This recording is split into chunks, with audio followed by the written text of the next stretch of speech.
All right, welcome to Hoops Tonight here at The Volume. Happy Tuesday, everybody. Hope all of you guys are having a great start to your week. We've got a jam-packed show for you guys today. We're going to start with some mailbag questions. I got about 5 of them from your guys' comments over the course of the last week. We're going to hit those questions off the top. And then every year since I've started doing this, we've done an episode shortly after the playoffs that I call my 5 biggest takeaways from that postseason. This is going to be more of like a basketball tactics and roster construction type of conversation, centering around the specific things that we saw in this playoff run that led to success and what I think teams should be targeting and building around as we move forward into next season. You guys know the drill. Before we get started, subscribe to the Hoops Tonight YouTube channel so you don't miss any more of our videos. Follow me on Twitter at _JasonLT so you guys don't miss show announcements. Don't forget about our podcast feed wherever you get your podcasts under Hoops Tonight. It's also super helpful if you leave a rating and a review on that front. Jackson's doing great work on our social media feeds on Twitter, Instagram, Facebook, and TikTok. Make sure you guys follow us there for more content throughout the year. And last but not least, keep dropping mailbag questions in the YouTube comments. Again, we're shifting away. I know we did our mailbag questions from the chat during our live shows during the postseason, but we're going back to our normal format now where I'm going to be taking mailbag questions straight out of the YouTube comments. So under our full episodes, put mailbag and then colon and then write your question. And once a week throughout the entire offseason, we will be doing a mailbag episode where we'll get to all of your guys' questions at that point. All right, let's talk some basketball. First question. Hey, Jason, love the work you do with the questions on defense with Ayton.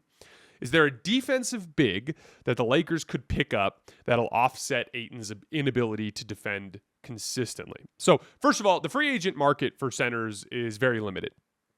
I talked yesterday about the Mark Stein report that came out regarding Al Horford and him potentially, or as he said, destined to go to the Golden State Warriors. And it was actually in his report, in the context of the Jonas Valanciunas situation. This situation where Jonas has apparently already engaged in conversations with a team over in Greece, and he would like to be bought out or be relieved from his contract with the Denver Nuggets so that he can go overseas and play. And Denver does not want to let him do that. Denver wants to force him to honor his contract. The main reason being that they need a backup center to play off of Jokic. And, you know, obviously Daron Holmes is a interesting option, but he's young and coming off of an Achilles tear, so you don't want to be like super dependent on that. And as Mark Stein pointed out in that report, there's not another great option to pivot to. Horford is really the only other guy out there. And as I mentioned, and as Mark Stein mentioned, it appears that he's headed to Golden State in all likelihood. So the point is there's not a lot of really quality options out there in the free agent market. Now, the Lakers did end up re-signing Jackson Hayes. I think he'll do fine as a backup. I wouldn't be surprised if they keep someone like Christian Koloko around on a 2-way contract to help, with certain defensive looks. But Maxi Kleber, I think, is going to end up being a guy. I wouldn't be surprised if Maxi ends up basically winning the backup center spot from Jackson Hayes. The main reason why is, let's look at the situation. The Lakers under JJ Redick have done a lot more switching. This is a big in Maxi Kleber that I think that's his specific strength compared to most backup centers around the league. Maxi is a pretty solid switch defender. He moves his feet pretty well. He's got good instincts. He takes good angles. He's just generally better at that than most of the backup center level players that are out there. And so he already has chemistry with Luka as like a stretch 5. I could see Maxi just beating Jackson out for that secondary spot. But again, there's not a lot of great options out there in the free agent market. And I think going from Ayton to having 3 different kind of like backup options for different looks, like Jackson Hayes being your traditional rim runner for certain looks where you need his vertical spacing, a Christian Koloko on a 2-way contract as more of like a defensive-minded motor big for certain situations, and then Maxi Kleber as the veteran stretch 5 that can defend in a switching scheme. I think that that's perfectly fine considering the Lakers were able to achieve that center rotation without having to give up really anything in the way of assets, which maintains their asset flexibility if they want to make a move for a wing, someone like an Andrew Wiggins or a Herb Jones, something along those lines. Next question. Love the show. My question to you is, who are your top 5 players going into next season? All right, folks, this is insane. For the first time ever, we've got a full-blown all-women's boxing mega event going down in New York City. 2 title fights on the same night. Let's go. And if you're like me and you love the action, DraftKings Sportsbook is where it's at. We're talking Katie Taylor versus Amanda Serrano 3, the trilogy fight. absolute legends. Katie's putting her super lightweight belt on the line, and you know Serrano's bringing the heat. But don't sleep on the co-main. Alicia the Bomb Baumgartner, explosive power, is taking on the undefeated WBA interim champ, Jennifer Miranda. That one's going to be fireworks. If you've never bet with DraftKings, it's super simple. Just pick who you think is going to win. That's it. Easy. And check this out. If you're new to DraftKings, throw down $5 and boom, you get $150 in bonus bets instantly. It's wild. Download the DraftKings Sportsbook app right now and use promo code HOOPS. That's HOOPS. That's code HOOPS for new customers to get $150 in bonus bets instantly when you bet just $5. Only on DraftKings, the crown is yours. Hate to break it to you guys, but I cannot reveal this yet because one of my favorite things that we do every summer is we do a detailed top 25 players in the NBA list with extensive breakdown for every single player on the list. We set up criteria. It's something that I take very seriously as one of my major offseason projects. And so I'm not going to jump into it at this point in time, but my guess is shortly after Summer League, we'll get started with that. And we're going to have all sorts of fun stuff along those lines throughout the offseason. So hang tight and we will get to that later on this summer. Next question, another Lakers related question. Jake LaRavia or Dalton Knecht, long-term better player? I look at these two guys as very, very different types of players. Like Jake LaRavia can shoot, but I look at Dalton Knecht as an entirely different tier of shooting prospect. To me, Dalton Knecht is a guy that I could see being one of the high-volume, successful three-point shooters in the NBA for a long time. He's just got the ability to hit from all these different spots on the floor. He's a little bit more of a heat check guy, can get into a better rhythm. And Dalton is this like very big and strong, like kind of a very impressive vertical athlete that brings like a transition element, a cutting element, a driving element. Dalton to me is just a different type of player. Jake LaRavia is more of a traditional like role player NBA wing in that like he can do a little bit of everything. He's a guy who can shoot the ball. He can drive closeouts, has some higher level off the dribble moves in the short to mid range. He's a good athlete, but not like an elite athlete. He can do a lot of things reasonably well on defense, but he's not great at anything. Like to me, Dalton Knecht has a couple more of those like apex traits. Jake LaRavia is more useful in the short term. Dalton Knecht will probably be a better player in the long run. And, I think Jake LaRavia becomes valuable in the context of a potential Dalton Knecht trade. If the Lakers were to include him in a deal at some point this summer or in the middle of next season, Jake LaRavia can come off the bench and not bring the same apex shooting trait that Dalton Knecht brings, but bring a more versatile, kind of useful NBA role player attack to that position. I know the trend and emphasis for NBA bigs in recent years has been threes and stretching the floor. But hearing about talented guys like Ayton having more potential than actual post game, why does a guy like that not really go after developing a serious post game? You watch McHale in his torture chamber and Olajuwon in the dream shake. If a guy like Ayton really went after some of those guys and even had a poor man's level, he would be better than most in the league or could handle. I guess it's just not having the drive. Going by his inattentive, mediocre overall defense, I guess it's that. So this is a complicated issue, and I actually think this is a very interesting topic that you're bringing up here with this question. So why is it that we don't see more post-up players dominating in the NBA?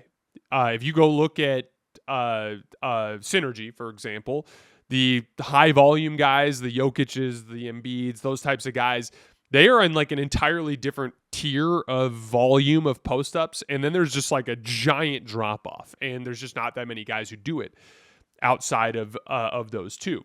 Now, even Jokic compared to Embiid brings another level to just the sheer amount of posting up that he does. And so my theory with this actually has more to do with the way the game has changed defensively and how difficult it is to generate offense out of the post if you can't pass the ball.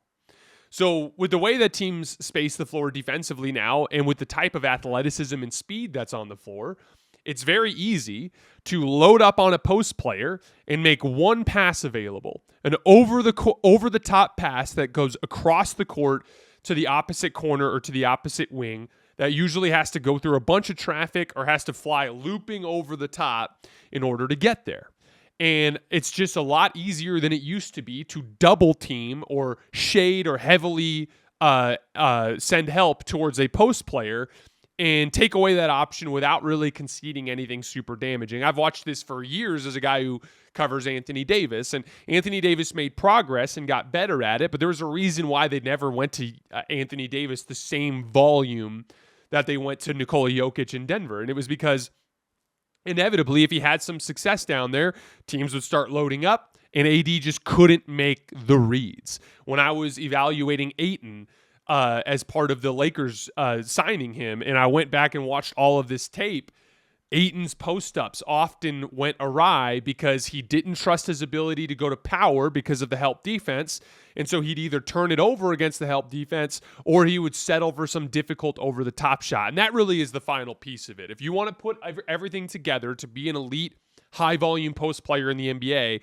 you have to have the combination of really physically imposing size with high-level playmaking to be able to break apart the defense when they load up on you. And then the third piece of it is the touch. Like, we talk about this all the time with layups. You watch these guys around the league, when it comes to layups, sometimes they're shooting 50, 55%. The really good layup shooters are 60, 65%. It's because anything that is a 2-point shot that is contested, that isn't a wide open layup or a dunk, the percentages and the efficiency tank from there. 55% on a layup is like 1.1 points per shot. That's not great for a layup, right? You're expecting more efficiency there. And it craters even further when you go out further away. Like, let's say you've got a decent hook shot. Like, you've got your 45% on hook shots. That seems like a good percentage, right? That's only 0.9 points per attempt. And so there's a level of short-range shot making that you need in order to be a reliable post-up threat as well, to command the defense a certain way to unlock that playmaking talent. That's why you look at Jokic, it just kind of feels like Jokic and then the rest of the league when it comes to posting up. It's because of that difficult dynamic. There's Ayton has actually a decent hook shot, but he really struggles to handle all the help side defense. And so defenders press up on him, they pack the paint, he turns the ball over, he settles for these turnaround fadeaway jump shots that he can't make. Even with Jokic, when he has to go to further away shot making, like some of those turnarounds, like some of those deeper hook shots, he can still make those at 55, 60%. And that's what makes him such a dynamic post player. But I think that the league has just become so fast and so sophisticated defensively that teams have just found a way to greatly diminish the impact of post players if they do not have those talents.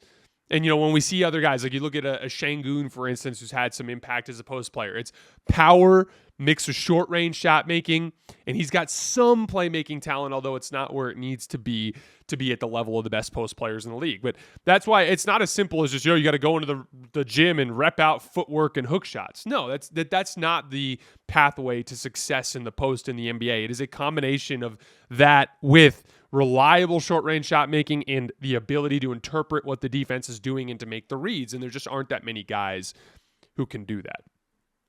All right, last question, and then we're going to get into our top 5 takeaways.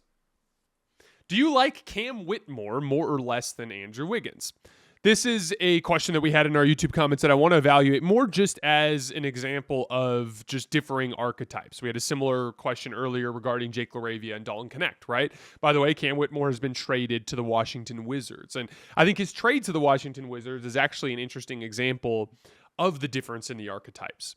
You trade for Andrew Wiggins, for instance. By the way, they're totally different phases of their career. Andrew Wiggins is 30. He makes over $30 million. Like, it's just not even remotely the same. But I want to get into why. Why is it that Andrew Wiggins is worth more and would go for more in a trade, and teams would be hunting for a key rotation spot in a playoff run? Like, why would I, as a Lakers fan, be much more interested in Andrew Wiggins, even at a massive number, to come in and play the 3 for the Lakers than I would Cam Whitmore? And it comes down to the same thing we talked about earlier with Dalton Knecht. It's the same thing we talked about earlier yesterday when we were having the conversation surrounding Jonathan Kuminga. There are things that Andrew Wiggins does right now at a very, very high level that impact winning in the context of a core 5, like of a starting lineup or a closing 5 for an NBA team. Andrew Wiggins is somewhere between a second-tier and first-tier perimeter defender in the NBA. Like, if your job as Andrew Wiggins is to guard the other team's best player every single night. He's one of the best options still in this league to use in that way. He can guard multiple groups. He can guard guards. He can guard forwards. He moves his feet well. He has the length to contest from behind and the length to contest pull-up jump shooters. He can apply full court ball pressure. He's done it in high leverage playoff situations. He did an unbelievable job on Jason Tatum in the 2022 finals. He did an unbelievable job on Luka Doncic in the 2022 Western Conference finals. Andrew Wiggins brings an apex trait to the table, which is that he is one of the best perimeter defenders in the NBA, and that has enormous utility in the modern NBA. Then on the other end of the floor, he's a guy that can hit in the high 30s and catch and shoot threes, can do a little driving, closeout stuff, and can do some stuff in transition, get you in that 15 to 18 points per game as a useful offensive player. That makes him a very, very high-quality starting small forward in the NBA as a role player. That brings real value in the short term. Cam Whitmore has all sorts of potential. He's an apex athlete himself, but that athleticism hasn't translated to some reliable apex trait right now, right? He has shown some ability over the years to shoot the ball. He has shown some ability over the years to put the ball on the floor. He has shown some ability over the years to play some defense, but none of it has amounted to a reliable day in, day out. This guy can do this for me right now, starting day one of camp, and I can count on him to do this until the end of the line. That's why it makes so much sense to send Cam to a place like Washington. Houston signs Dorian Finney-Smith, gets Kevin Durant. Houston is on a different timeline. Houston's trying to win right now. Cam's not going to get a lot of minutes, not a lot of opportunity, because he's not good at those things like we talked about with Andrew Wiggins. So why not go to Washington, a place where he has a spot in the rotation and he can continue to build out his game and find what those apex traits are. If he becomes a apex perimeter defender that can knock down threes and drive closeouts, he'll be the guy that everyone's trading for as a starting level wing in the NBA. But he's not there yet, and I think that's an important distinction when we're talking about these players. These guys that can do a specific role player thing super well right now are more valuable in the short term than a young player and his potential. Because with young players, as we always talk about, they struggle to identify what's working and repeat it, and to identify what's not working and to trim that fat. That is why young players struggle to play important roles on championship level teams. All right, let's get into our biggest takeaways from the 2025 postseason. First, generating margin. I've referenced this idea in many ways over the years. I've referred to it a lot in the playoff run as low-hanging fruit, or winning battles, like winning battles on the glass, winning battles in transition. I believe that in order to be a championship team, you need to be able to generate margin for error. Something that covers some ground so that your half-court offense and defense has a little bit more slush to work with. Examples, offensive glass. If you can control the offensive glass and generate second chance opportunities, that can buy you margin for error. Literally, Chet Holmgren and Isaiah Hartenstein in Game 4 of the NBA Finals on the road when the Thunder offense was sputtering yet again, the offensive glass work that Chet and Isaiah did bought them margin for error so that Shea could just make a couple of plays at the end of the game. Forcing turnovers. This was big for both Indiana and for Oklahoma City. It was big for Cleveland in the regular season. If you can force turnovers, it leads to more transition opportunities. Transition opportunities are way more efficient. Transition pushes in general. We're going to talk about that a little bit more when we get into our second piece. So let's move there. You have to be able to control the transition game on both ends. More and more of the game is getting played in transition than ever before. There's a very specific reason for that. Teams are way more efficient in transition. To give you a basic stat to demonstrate this, on Synergy, there were 10 teams this year that logged an offensive rating over 115 in transition. Only one team in the entire NBA logged a half-court offensive rating over 105. Only one team. NBA teams are substantially more efficient scoring the basketball in transition. Not hard to figure out why. The defense isn't set. They don't have their shell drill. The help defense isn't there. There's often man advantages. It's difficult to generate advantages in the half court. Transition often comes with baked in advantages, whether it's through a guy being left open because a guy's lagging back in the backcourt, or if it's a transition cross match. There are so many different ways that you can get easier offense in transition. So what do I mean when I say both ends of the floor? What that means is, on offense, every opportunity you have to throw a kick-ahead pass, the preaching from day one for guys to run their lanes, on every miss, every make, whatever it is, you sprint that left wing, you sprint that right wing, you sprint the middle of the lane as a big man to try to get dunks, you sprint as the trailer in transition, you throw kick-ahead passes when you can, you look to push every single opportunity you can because, very simply put, your offensive efficiency skyrockets when you are in transition. So every possession that you don't get out in transition, you are operating at a lower efficiency. So every chance you get, you have to hunt those opportunities. Every team, I don't care what your personnel is, every team from day one in training camp needs to be accentuating and emphasizing running your lanes, getting out in transition, throwing those kick-ahead passes, and playing up the floor as much as possible. Then with defense, because this can go both ways, we saw New York in the conference finals completely lose control of a series because of poor transition defense, because of floor balance, constantly having 4 to 5 players below the foul line, literally not being in a position to get back. Basic principles like floor balance, making sure that you always have 2 players above the break. Those 2 players stopping ball and getting to the rim. The other 3 guys sprinting back, communicating, and getting matched up. The more you can keep your opponent out of transition, slots them down out of transition efficiency into half-court efficiency. This is the market inefficiency in the NBA right now. If you're not hunting every transition opportunity you can, while also building your defense and your spacing around being able to get back in transition, you are missing out on a huge chunk of points that you can take advantage of on both ends of the floor. Third biggest takeaway, you still need an apex shot creator. When things got ugly for Oklahoma City, it was Shai Gilgeous-Alexander who put games away. Big moments against Denver in Game 4 and in Game 5, particularly down the stretch in Game 4. He was huge versus Indiana, amazing down the stretch in Game 4, but also for entire games in Game 2 and in Game 5 and in Game 7. Look at other teams in this playoff run, what Tyrese Halliburton did, the game winners that he hit in each series, Nikola Jokic and what he did with Denver, almost pushing Oklahoma City to the brink, what Jalen Brunson was able to do for the New York Knicks. To me, as you look back, the exception is actually Boston.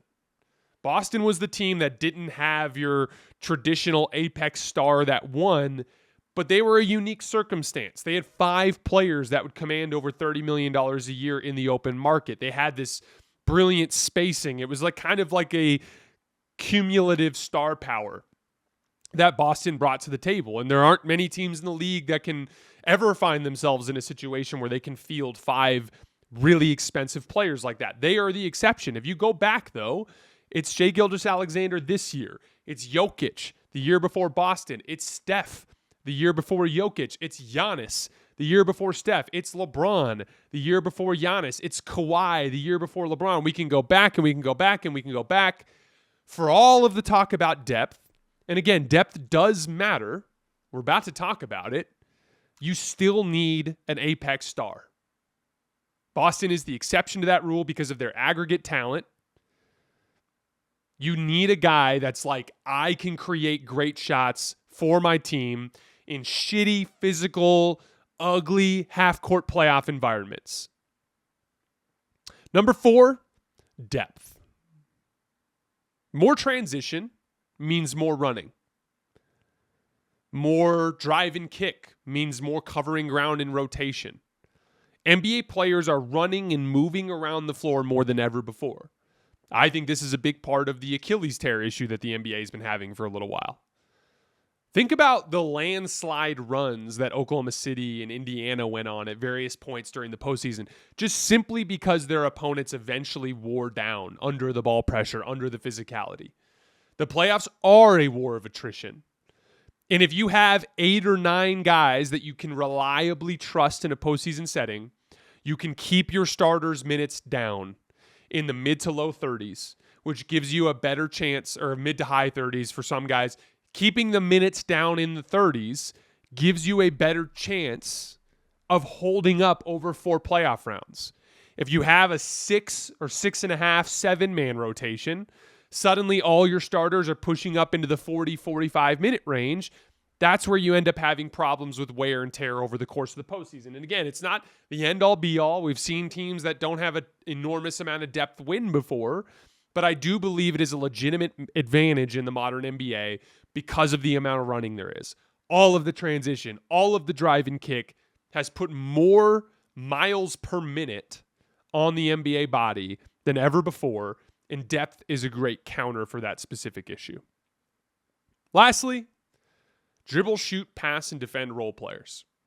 This is a concept I've talked about ad nauseum over the course of the last few months. We talked about it a lot with Sam Vecini in our pre-draft podcast. Like we talked about with creating advantages, there are all these different guys in the league that specialize in creating advantages. Giannis and his downhill force causes teams to build a wall. He's spraying the ball out to wide open shooters all day long, right?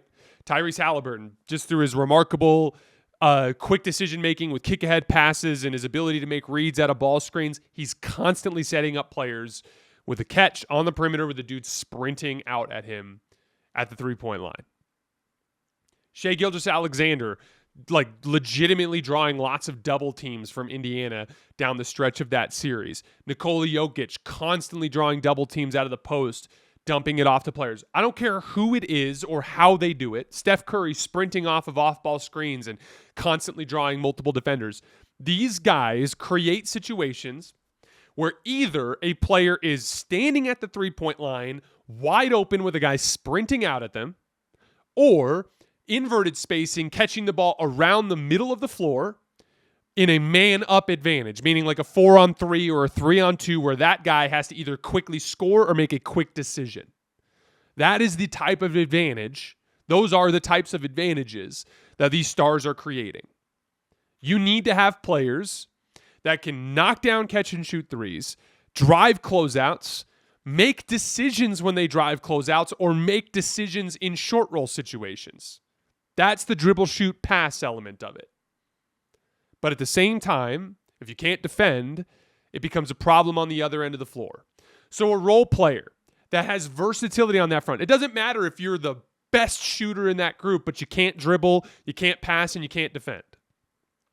Having a stability in those 4 categories, being a somewhat useful defender that can pass the ball, that can knock down a shot, that can drive a closeout, that type of versatility becomes immensely valuable in a modern NBA where there's lots of advantage creation that's creating those advantages for you, and that you're constantly operating in transition where you need to guard a random player in a transition cross match, or because a good screen gets set and now you're switched onto a bigger player or onto a smaller player. Versatility out of the role players is how you maximize star talent in the modern NBA. These 5 things are the things that I think front offices need to be targeting with their roster construction, that coaches need to be emphasizing with their coaching from day one in camp. You've got to generate margins somewhere. You have to be able to control the transition game, both on defense, keeping your opponent out of transition, and then hunting transition opportunities as much as possible.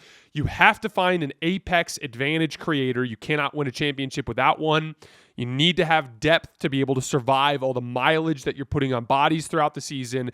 And your role players need to be versatile with the ability to shoot, drive closeouts, play out of the short roll, and to defend multiple players on the other end of the floor.